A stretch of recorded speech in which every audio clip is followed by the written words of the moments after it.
क्या तुम जानते हो कि हम तुम्हें क्यों नहीं कत्ल कर रहे निकोला? क्यों नहीं कर रहे मुझे कत्ल के हाथों?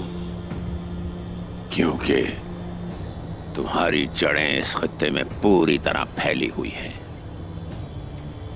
जिसकी हमें जरूरत है। निकोला, तुम्हारे चारों तरफ मंगोल फौज है। शुक्रिया वजीर आलम शाह, शुक्रिया। तुम्हारे तकफूर दोस्त तुम्हारी मदद नहीं करेंगे निकोला। कोई नहीं है तुम्हारी मदद के लिए। उस्मान की तरह अंधे मत बनो, तो तुम उसकी तरह खत्म नहीं होगे, समझे? तुम एक होशियार आदमी हो निकोला, हरमान काया। दरअसल हमारे अजीम मकासद का बस एक हिस्सा है। और वो अजीम मकसद आखिर है क्या? अपना गुस्सा संभाल कर रखो निकोला। कहीं ऐसा न हो कि मैं तुम्हारे और तुम्हारे सिपाहियों की खोपड़ियों की इमारत बना दूं। याद रखना, काई कबीला अब से हमारा है। गुंदूस अब हमारे हाथों में है। यकीन करो, एक कबीला महल से ज्यादा कीमती है। ठीक है, लेकिन मुझसे और मेरे माल से आखिर चाहते क्या है? हमारा दुश्मन मुश्तरक है, माले गनीमत भी मुश्तरका होगा।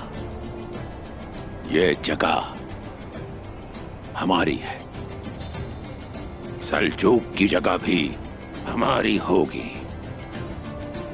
और तुम यहां एक रियासत कायम करोगे। उस्मान की मौत बहुत करीब है। सारे तकफुरों को निकाल दिया गया है। हमारे रास्ते में अब कोई नहीं आ सकता, और हर मानकाया एक छोटी सी कीमत है। मैं तुम्हें यहां पर एक रियासत दूंगा। मेरी ताकत का नज़ारा तो देख चुके हो। तो आखिर पेशकश क्या है कि हाँ तू?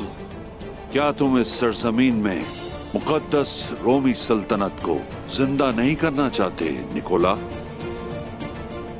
चाहता हूं, शिद्दत से चाहता हूं।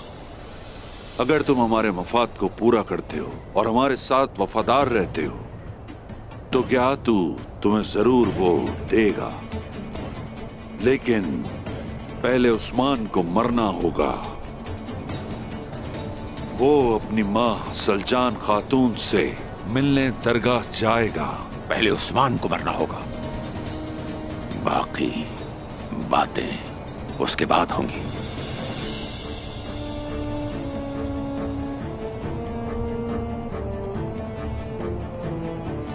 सिपाहियों,